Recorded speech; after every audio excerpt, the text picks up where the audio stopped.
बिल्कुल नहीं सुन रही है। आज 38वां दिन है, बिल्कुल नहीं सुन रही है सरकार। और हम 90-97 की कटाव पे पास है, हमें क्यों नौकरी नहीं दी जा रही? हमारी योग्यता का सम्मान नहीं हुआ तो हम यही इच्छा में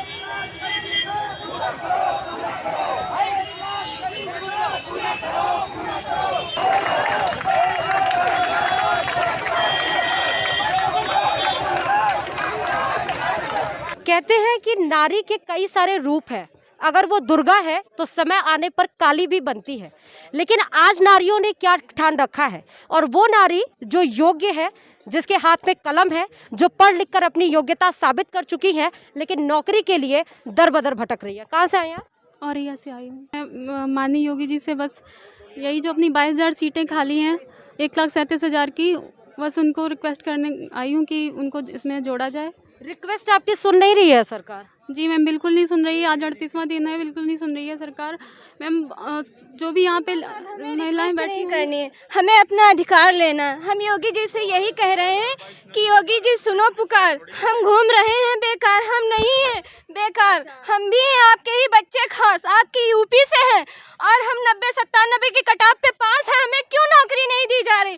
पहले पेपर करवाया गया, कटाव बिना जाने हम लोगों ने कटाव पास की, उसके बाद 3 साल तक हम भटकते रहे इधर उधर, उसके बाद लिस्ट आती तो हमारे पैरों से नीचे जमीन खिसक जाती है, और उसके बाद हम थर्ड लिस्ट का, वेटिंग लिस्ट का इंतजार करते हैं। वेटिंग लिस्ट आती तब भी हमारी बिजली जैसी गिरती।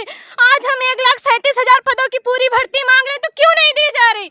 हम जहाँ जाते हैं वहाँ कहते हैं कि मामला संज्ञान में है, मामला संज्ञान पे, लेकिन इस पर निर्णय कब लिया जाएगा? हम छोटा सा बच्चा अपना लेके आते हैं, आज हम माँ बन गए हैं, किसी की वाइफ बन गए हैं, और नारा लगाया जाता है कि बेटी पढ़ाओ बेटी बचाओ। क्या फायदा है इस नारे का? क्या फायदा है इस स्कीम का? विनय नहीं करेंगे। हम यही कहेंगे, अगर हमारी योग्यता का सम्मान नहीं हुआ तो हम यही इच्छा मृत्यु कर लेंगे, यही जान दे देंगे, लेकिन हम हटेंगे नहीं। धरना खत्म नहीं होगा जब तक वो सीटें जोड़ नहीं देते। हम यही आत्मदाह कर लेंगे। हम दर्द को क्यों नहीं समझ रही है? समझना नहीं चाहती है या समझ नहीं रही है? क्या लग रहा है? पता नहीं मैम क्यों नहीं सुन रही सरकार। हमने बड़ी मुश्किल से एग्ज़ाम पास किया था, 6 महीने इलाहाबाद में तैयारी की। उस 2018 में ये मतलब एग्ज़ाम आया था, हमने बड़ी मुश्किल से उस टाइम मतलब वहाँ पे 2018 में इलाहाबाद टूट के बन रहा था, क्योंकि सरकार रोजगार ही नहीं दे रही है। हम लोग इतने मतलब शिक्षित होकर भी यहाँ पर आके धरना प्रदर्शन कर रहे हैं। ऊपर से घर वालों के भी बहुत सारे ऐसे व्यूज़ मिलते हैं कि होगा या नहीं होगा, यहाँ हम लोग अपना टाइम वेस्ट कर रहे हैं। मैम जो आगे आने वाला है, घर वाले भी ऐसा बोलते हैं कि आगे की आप तैयारी करो।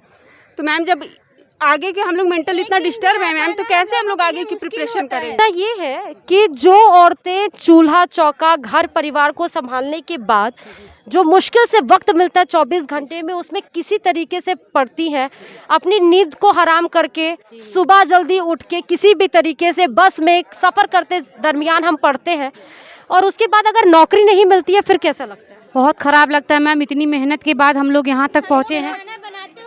हम खाना बनाते अपने बच्चों का दूध पिलाते वक्त कैसे कैसे हम लोग करके यहाँ तक पास करे हैं, इसी दिन के लिए, आज धरने में बैठने के लिए, आज धरने के लिए। आज नौकरी नहीं मिलेगी, हम क्या मुंह दिखाएंगे अपने घर वालों को? अपने बच्चों को क्या पढ़ाएं, क्या लिखाएं, कैसे अपना वो सब करें? आप इतनी दूर से चले आते हैं, आज भी ऐसा नहीं है कि महिला बिल्कुल सुरक्षित है। उत्तर प्रदेश में भी देखें तो बहुत सारी केसेस हम रोज़ देखते हैं महिलाओं के प्रति जो होती है। डर नहीं लगता है कि आप एक अनजान शहर में दिन रात यहाँ पे धरने पर बैठी हैं, अनजान लोगों के बीच में? किसी प्रकार का जी हमें बहुत डर लगता है। हमें बीमारियां हैं, बीपी लो होती है, हमें चक्कर आता है, माइग्रेन की प्रॉब्लम है, उसके बावजूद मैं डेली यहाँ पे आती हूँ इस उम्मीद में कि योगी जी कुछ निर्णय लेंगे, लेकिन यहाँ आते हैं तो सिर्फ आश्वासन आश्वासन आश्वासन। कब तक हम लोग आश्वासन के सहारे यहाँ धरना देते रहेंगे? हमें समझ में नहीं आता। योगी जी जब अयोग्य को 3 नंबर बांट के नौकरी दे सकते हैं तो हम लोग तो पास हैं, योग्य को वो नौकरी क्यों नहीं दे सकते 23,000 पद जोड़ के? देखिए, हर कोशिश तो हम लोग कर रहे हैं और वो करते आएंगे, महीनों से करते आ रहे हैं। योग्य होने के बावजूद भी हम लोग अयोग्य की तरीके यहाँ डेली आके खड़े हो जाते हैं। ये हमें नहीं समझ में आ रहा है। आखिर वो बोल रहे थे ये जो 3 नंबर वाली बात है, उसकी वजह से सारे बच्चे बाहर हुए हैं। मेरिट, ये जो एकेडमिक मेरिट बनती है, उसकी वजह से भी बहुत बाहर हुए हैं। तो उनसे बस यही एक हम्बल रिक्वेस्ट है सीएम सर से कि योग्य भी हैं, पद भी खाली है। तो ऐसी कौन 3 नंबर के लिए तो कोर्ट का ऑर्डर आ गया ना कि इस पॉइंट को मैम, हाँ वो तो कुछ गलतियां थी उधर से भी, तो जो हो गया। लेकिन अभी एक बात तो ये है ना कि योग्य अभ्यर्थी भी है, सीट भी खाली है। ऐसी कौन सी नीति है जो बन नहीं सकती? लगातार 40 दिनों से यहाँ धरना दे रही हूँ। अब मेरी स्थिति ऐसी हो गई है कि मैं घर में जाती हूँ तो जैसे लगता है ये मेरी ड्यूटी बन चुकी है धरना देना। घर का पूरा काम निपटा के, अपनी मेरी मदर हार्ट पेशेंट है उनको छोड़कर सारा वो कर अब हमको घर से मना किससे पैसे मांगे? कोई हमें यहाँ क्या धरने में हम लोग यहाँ पे वेतन पाते हैं क्या? किससे हाथ फैलाए? अपने भाई से मांगते तो वो भी ताने देता है कि क्या बोलते, उठाती हो बैग चली जाती हो। क्या हम लोग को इसीलिए पढ़ाया गया था? हमारे माँ बाप ने इसीलिए पढ़ाया था। मेरे फादर नहीं है, मेरे एक्सपायर हो गए, मुझे दूसरों के आगे भीख मांगनी पड़ती, तब मैं यहाँ पे धरना दे रही हूँ। लेकिन उसके लिए हम अगर योगी जी हमें देख रहे हैं तभी तो पूरा होगा। उनके पास न बीवी है न बच्चा है, उन्हें क्या पता? उन्हें कुछ नहीं पता। ये जो 6 महीने हैं यही उन्हें पता चल जाएगा कि आगे क्या होगा। अगर 22,000 नहीं जुड़ेगी तो 22,000 अभ्यर्थी यहाँ नहीं है, यहाँ 22,000 अभ्यर्थियों के साथ 1-1.5 लाख परिजन हैं उनके पीछे। उन्हें खुद पता चल जाएगा कि आगे क्या होगा। अब उनकी सरकार आगे न जाने वो क्या करेंगे, लेकिन अगर यहाँ धरना प्रदर्शन तब तक स्थगित नहीं होगा जब तक कुछ हो नहीं जाता। मुझे तो नहीं लगता कि अब ये लास्ट अटेम्प्ट, हमारा यह अंतिम मौका है मैम। अगर ये अंतिम मौके में भी सरकार नहीं दी सीट तो उसके लिए मैं अनुनय विनय करके विद्रोह कर दूंगा और ये सरकार को मैं दिखा दूंगा कि आपकी गोरखपुर की सीट, गोरखपुर को आप योग्य बना रहे हैं, वहां से आप हार जाओगे। गोरखपुर से हम गोरखपुर से बिलोंग करते हैं। कौन नीचे गिराएगा, कौन रास्ता दिखाएगा? आजकल अगर हमें 22,000 अभ्यर्थी जो हैं, अगर उनको नहीं मिला तो हम लोग रोड पे आकर के, रोड पर के आकर के और पूरे यूपी को जगा देंगे। कैंपेन चलाएंगे मैम, इस बात को लेकर के कैंपेन चलाएंगे कि जिस तरह से हमें योग्य करार दिया गया है, सरकार भी अयोग्य है और ये योग्यता की पहचान नहीं कर पाती, इससे बाहर का रास्ता दिखाएंगे मैम। कैंपेनिंग करेंगे। और मुझे पूछना है कि आप लोगों ने वोट जो है वो बीजेपी को दिया था 2017 में। मैम किसको दिया था? मैम बीजेपी को दिया था। तो बीजेपी को वोट दिया था, तो मुझे ये बताइए कि उत्तर प्रदेश में ये क्यों बोला जाता है कि योगी राज चल रहा है? तब तो बीजेपी बोलनी चाहिए ना, बीजेपी की सरकार है, लेकिन हम बोलते क्या है? योगी की सरकार। योगी की सरकार मतलब तो योगी की सरकार को तो वोट दिया नहीं था। मैम हमने बीजेपी को वोट दिया था, बात सही है। हमने मोदी का चेहरा देख कर वोट दिया था कि मोदी न्याय का काम करते हैं। तो ये भी तो मोदी साहब ही पीट रहे थे। अब कहाँ गया विकास? मैम विकास का देख लीजिए, विकास हो रहा है। बेरोजगारों का हम लोग रोड पे घूम रहे हैं, 115 नंबर वाले रोड पे घूम रहे हैं, 90-70 नौकरी कर रहे हैं। बताइए यह अन्याय है मैम। इनको 150 नंबर पे ही सिलेक्शन कर देना चाहिए, शैक्षिक मेरिट जोड़नी नहीं चाहिए। और 3 नंबर जो मिठाई का बांटे फ्री में, ये नहीं देना चाहिए इनको। कहते हैं आपत्ति वाले क्वेश्चन पे जो नंबर नहीं दिए, अब बोलते हैं आउट ऑफ सिलेबस के नंबर दे दिए। बताइए, ऐसे बहुत आउट ऑफ सिलेबस नंबर हैं जी कि जब से धरना शुरू आप इसको लीड कर रहे हैं। आप इसको लीड कर रहे हैं, एक सेकंड आप इसको लीड कर रहे हैं। सीटें नहीं जुड़ी तो हम सभी अभ्यर्थी मिलके 22 के इलेक्शन में ग्रहण लगा देंगे, ये सच्चाई है। जो सीएम की कुर्सी तक रास्ता जाता है वो युवा वर्ग के दिल से होता आ जाता है, और युवा वर्ग जितना नाराज होगा 2022 की जो सीट है वो उनको पता चल जाएगा। नहीं, ये भी कहते हैं कि दिल्ली का तख्त, एक सेकेंड, कहते हैं कि दिल्ली का तख्त जो है वो उत्तर प्रदेश और बिहार से होकर गुजरता है। तो दिल्ली के तख्त तो भूल जाए अगर उत्तर प्रदेश की सीट डगमगा गई तो। मैं बता रहा हूँ कि बिहार में अगर इनकी गवर्नमेंट होती तो वहाँ भी ना सुनते, वहाँ भी युवा रोड पर होते। वो तो शुक्र मनाए कि वहाँ गठबंधन की गवर्नमेंट है, विपक्षी लोग साथ में खड़े थे। यहाँ हमारे साथ तो कोई लीडर नहीं है, किसी भी पार्टी का लीडर नहीं हमारे साथ आता है। हम लोग अकेले अपनी लड़ाई लड़ रहे हैं और लेकर रहेंगे। अपना 22 में किसी को भी वोट नहीं। मैम किसको वोट दें हम? नोटा एक बटन हमारे पास है, वही दबाएंगे मैम। नोटा ही बटन दबाएंगे, नोटा में दबाएंगे, मजबूरी मैम, क्या कह रहे हैं मैम। बार बार सरकार असमर्थता जाहिर करती है कि ये लीगल पॉइंट के कारण हम इन सीटों को नहीं जोड़ सकते। हमने बीजेपी को इतना प्रचंड बहुमत दिया है और सरकार के पास पावर होती है कि वो किसी भी तरह का संशोधन करके हम लोगों के लिए कोई रास्ता निकाले, और हमारी उनसे यही मांग है कि इन 1,37,000 सीटों को वो जरूर से जरूर जोड़े, नहीं तो फिर युवा सड़कों पर है, कल उनके खिलाफ कैंपेनिंग जरूर करें। नौकरी के लिए गुहार लगा रहा है और 1 महीना हो गया यहाँ पर धरना प्रदर्शन। ये धरना चलता रहेगा, अगर हमारी मांगे नहीं मानी गई तो घर परिवार आप लोगों का कैसे चलेगा अगर आप धरना प्रदर्शन करेंगे? घर परिवार हम सब छोड़ के आते हैं, हम लोग घर से भी भगाए जाते हैं और यहाँ भी हमारी सरकार नहीं सुन रही है। अगर जल्दी से जल्दी हमारा निर्णय नहीं लिया गया, हम यहीं पे अपने सुसाइड करके आत्महत्या कर लेंगे बस। फॉर्म भरने से लेकर जो सुप्रीम कोर्ट तक पहुँच जाती है और उसके बाद धरना प्रदर्शन तक बात आ जाती है, उसके बाद गुहार पे गुहार और प्रदर्शन महीनों चल रहा, सुना नहीं जाता। आपको नहीं लगता कि पूरे प्रोसीजर को, पूरे सिस्टम को चेंज होने की जरूरत है? पूरे प्रोसीजर चेंज करने की जरूरत है मैम। कहाँ से आया ये पूरा चेंज करने, क्योंकि एग्जाम बेस पे ही एकेडमिक जो है हटा ही देना चाहिए इनको। क्योंकि हम लोगों का एकेडमी बहुत कम है और जो बीटीसी वाले ऑलरेडी उनका 90% है, तो रिटर्न जो है पूरा कर दें, एकेडमिक मेरिट हटा दें। धरने पे हैं और कुछ हमारे पास जो भी पैसे हम घर से लेकर के आए थे वो ख़त्म हो चुके हैं। कुछ लोग पानी पी करके गुजारा कर रहे हैं और वो पानी भी इस तरह का है कि बहुत ही गंदा स्थिति में रहता है, उसकी कोई साफ सफाई होती है। अब आप ये देखिए कि सुरक्षा और व्यवस्था की बात कही जाती है, सुरक्षा के लिए इंतजाम किए जाते हैं उत्तर प्रदेश में, लेकिन इन लोगों के जो धरना पे बैठे हैं, जो बिना कुछ खाए पिए और ऐसे मौसम में जो बैठे हुए हैं, और इनकी हालत आप खुद देख सकते हैं कि शो के दरमियान ही एक लोगों की हालत इतनी ज़्यादा खराब हो चुकी कि बेहोश होकर वो गिर गए, क्योंकि उन्होंने सुबह से एक भी अन्न का दाना नहीं खाया। इनकी सुरक्षा की व्यवस्था के लिए या आपकी सुरक्षा के लिए कौन जिम्मेदार है? अगर कोई कुछ हो कोई नहीं है, कोई नहीं है यहाँ, कोई जिम्मेदार नहीं है, जिम्मेदार नहीं है, कोई जिम्मेदार ना कोई देखने आता है, ना कोई मिलने आता है, ना कोई पूछने आता है, ना पूछने आता है। भी नहीं दिखाई देता है कि जनता यहाँ पे बच्चे, उनके बच्चे सड़क पे धरना दे रहे हैं, पढ़े लिखे बच्चे, उनको जरा आके बताएं कि इसका होना है, क्या होना है, वो कुछ भी सुध लेने को तैयार ही नहीं है।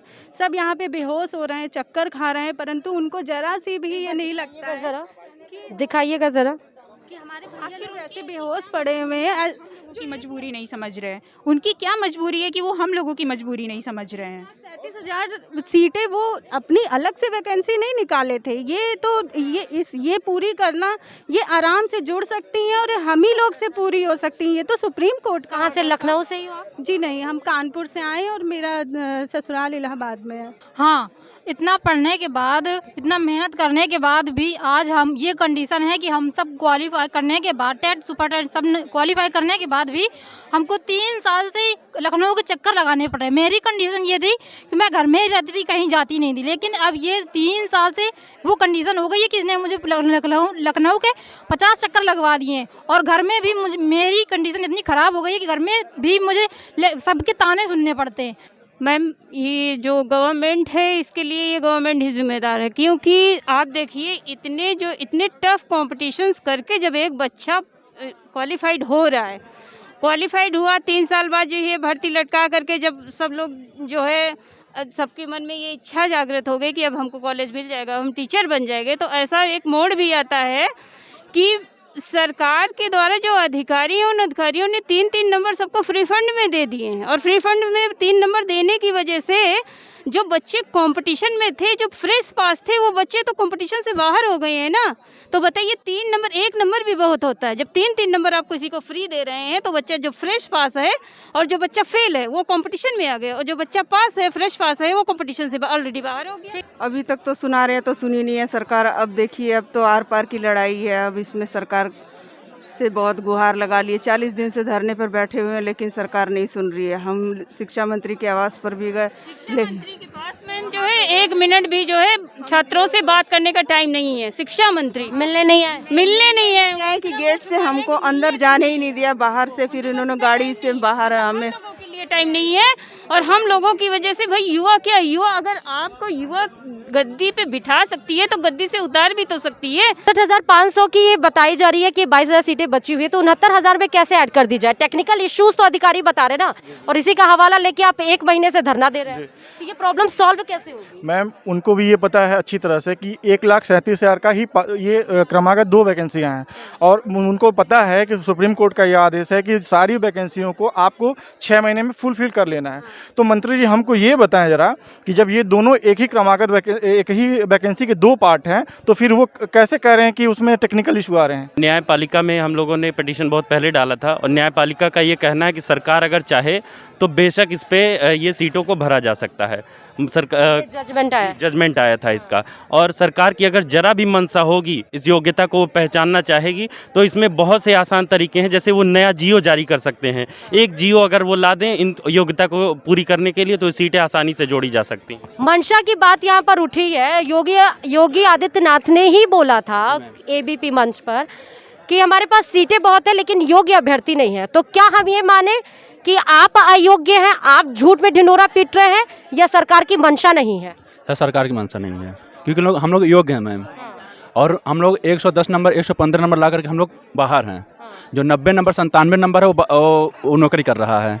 रही बात हम लोग एकेडमिक जो है हम लोग का कम है, क्योंकि हम लोग 2005 का मैं इंटर किया हूँ, मैं 2008 मेरा BA हुआ, कंप्लीट हुआ है, और उस समय एकेडमिक का और इस समय का एकेडमी का धरती और आसमान का फ़र्क है। मंत्री जी को धन्यवाद कहना चाहता हूँ कि हम 22,000 चिल्ला रहे थे, वो 1,000 बढ़ के बता दिए कि पद खाली है 23,000।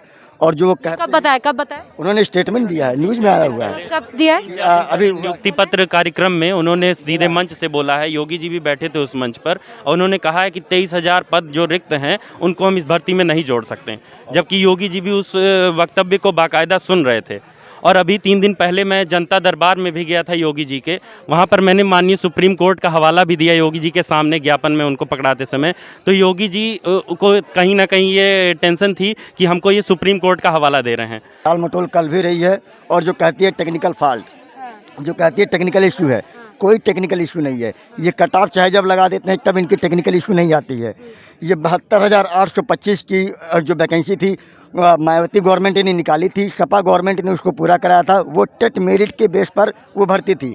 अगर उसकी सीटें इन्हीं माननीय बीजेपी की सरकार जब 72,825 की सीटें 6,110 68,500 में 24 घंटे में जोड़कर नियुक्ति दे सकती है, तो कहाँ से टेक्निकल फंड? मंत्री जी, शिक्षा मंत्री जी, अब आप चुप हो जाइए।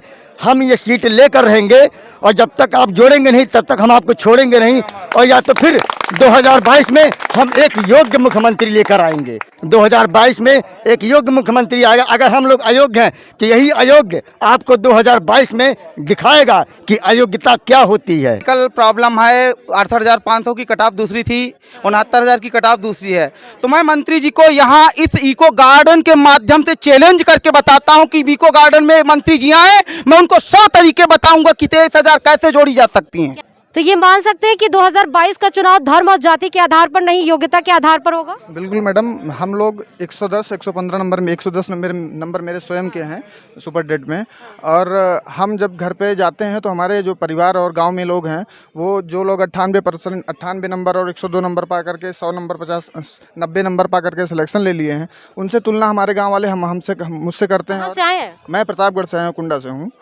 और हमें मतलब उलाहना दिया जाता है, हमारे परिवार वालों को उलाहना दिया जाता है कि ये बच्चा अयोग्य है, ये कुछ नहीं कर सकता है, घर वालों को पैसा बर्बाद कर रहा है, ये कर रहा है, वो कर रहा है। आज योग्य लोग जब सड़कों पे घूम रहे हैं तो क्यों योग्यता को साबित नहीं किया जा रहा है? सवाल है कि आज आप लोग 1 महीने से जोरदार प्रदर्शन कर रहे हैं, लेकिन 68,500 के बाद जब 69,000 की दूसरी वैकेंसी निकली तो ये आवाज तब कहाँ थी जो आज गूंज रही है? नहीं मैम, इस समय जब योगी जी बताए थे कि हमको योग्य लोग चाहिए, उस समय हम लोग परीक्षा दिए, परीक्षा देने के बाद योग्यता साबित हुई। 1,46,000 लोग पास हुए, सीटें पूरे फुलफिल हो गई 69,000। अब 22,000 सीट है, हम लोग योग्य हैं तो कहाँ चले जाएं? तो कि ये 22,000 सीटें हैं, तो जो आवाज़ आज गूंज रही है वो 69,000 के पहले आवाज़ क्यों नहीं गूंजी थी कि 22,000 सीटों को 69,000 सीटों में जोड़कर निकाली जाए? सर मामला कोर्ट में है, इसीलिए नहीं, विचाराधीन चल रहा है, ठीक है ना मैडम। हम लोग 1,37,000 का जो रिक्त पद है उसको चाहते हैं योगी जी भर दें। कहा तो जा रहा है, आप लोग कह तो रहे हैं, अपनी मांगों को पूरी कर रहे हैं, कह रहे हैं, और ये भी कि जायज़ मांग भी है कि अगर 1,37,000 का पूरा टोटल पोस्ट देखें,